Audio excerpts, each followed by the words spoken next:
Jayadev QST ரீபாஸ் நடந்தது என்ன?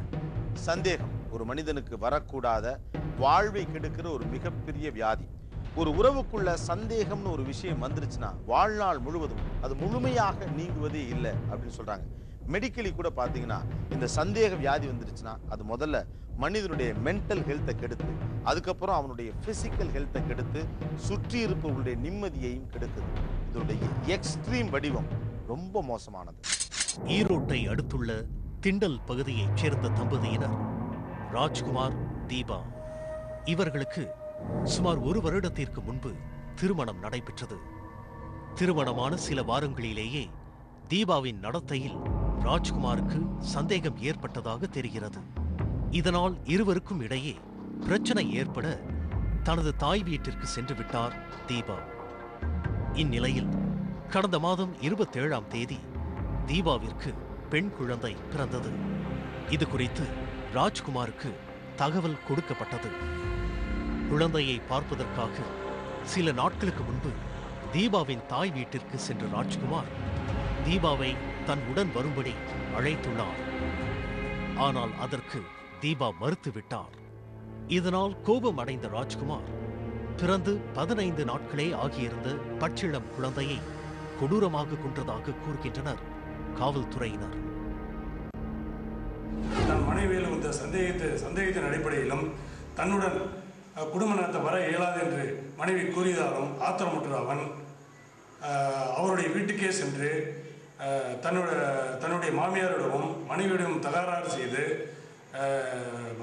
மாமியாரிடமிருந்து குழந்தையை பிடித்து இழுத்து இரு கால்களையும் பிடித்து காம்பவுண்டு வாலில் ஒரு சராசரி மனிதனம் செய்யக்கூடிய செயல் இல்லாமல் ஒரு மிருகம் போல் செயல்பட்டு குழந்தையை காம்பவுண்டில் அடித்து கொலை செய்துள்ளார்.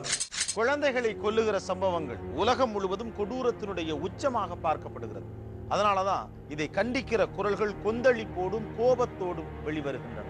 இந்த மாதிரி பெத்த குழந்தைய கொல்ற அப்பாக்களை வெளியில நடமாடவே விடக்கூடாது, தூக்கில தான் போடணும்.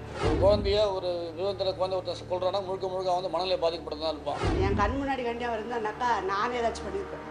அந்த மாதிரி அவங்கள அந்த பேப்பரை படிக்கும் போது எனக்கு அவ்வளோ ஒரு வெறி இருந்துச்சு.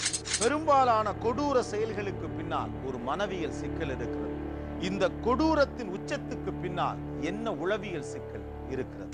ஹஸ்பண்ட் அண்ட் ஒய்ஃபுக்கு இடையில் ப்ரெக்னென்சி டயத்தில் ஸ்ட்ரெஸ்ஸை ஃபேஸ் பண்ணுறதுக்கு அவங்க இயலாத போது டிப்ரெஷன் ஒரு பக்கம் வர வாய்ப்பு இருக்குது, இன்னொரு பக்கம் ஒரு அக்ரெஷன் அப்படின்னு வர வாய்ப்பு இருக்குது. இது சின்ன வயசில் எப்படி கற்றுட்டோமோ அதை பொறுத்து இருக்குது.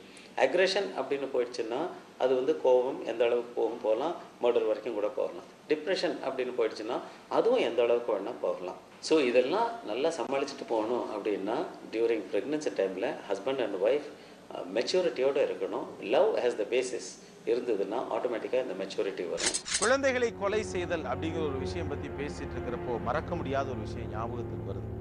சில மாதங்களுக்கு முன்னால சென்னை சவுகார்பேட்டையில் ஜுகுனுங்கிற ஒருத்தர் தன்னுடைய உறவினர் குழந்தைய பணத்துக்காக கடத்திட்டு போய் கொலை செஞ்சிட்டார். அதை யாராலையும் மறந்துருக்க முடியாது. இன்னைக்கு குழந்தையை பறிகொடுத்த அந்த குடும்பத்தினர் தந்தையரே பிள்ளைகளை கொல்லும் இந்த சம்பவங்களை பற்றி என்ன சொல்கிறார்?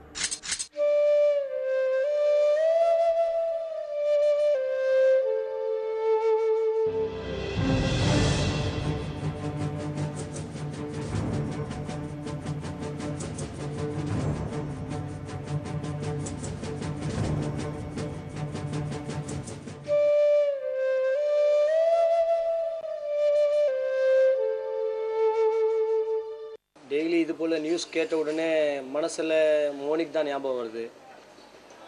பாவம் 2.5 வயசு பையன் இப்படி அநியாயமாக கொலை பண்ணியிருக்காங்க. இதே போல் டெய்லி நியூஸ் பேப்பரில் சின்ன பசங்க கொலை பண்ணுற மாதிரி நியூஸ் கேட்ட உடனே ஒரு மனசில் ரொம்ப ஃபீல் ஆகுது. யார் பசங்க மேலே கை வச்சுக்கிறதோ அவருக்கு சேம் தண்டனை தான் கிடைக்கணும். அவருக்கு விடவே கூடாது. நம்ம இருக்கிறதுக்கு அவருக்கு விடக்கூடாது. பசங்களுக்கு ஒரு தனியாக செக்ஷனே வச்சுக்கணும். உடனே அவர் பசங்க யாருமே கை வச்சாங்கன்னா அவருக்கு தனியாக செக்ஷன் வச்சுட்டு அவருக்கு விடவே கூடாது. உளவியல் சிக்கல், பொருளாதார பேராசை, உறவு சிக்கல், இப்படி எத்தனையோ காரணம் இருக்கலாம். ஆனால் குழந்தைகளை கொல்லுதல் அப்படிங்கிற இந்த சம்பவம் அது ஏற்படுத்தியிருக்கக்கூடிய வடு, அந்த காயம் எனக்கும் உங்களுக்கும் மாற ரொம்ப நாளா. மற்றவர்கள் பார்ப்பதற்காய் தன் மரணத்தை படமெடுத்து வைக்கும் பயங்கரம். காரணம் என்ன? இடைவேளை பிறகு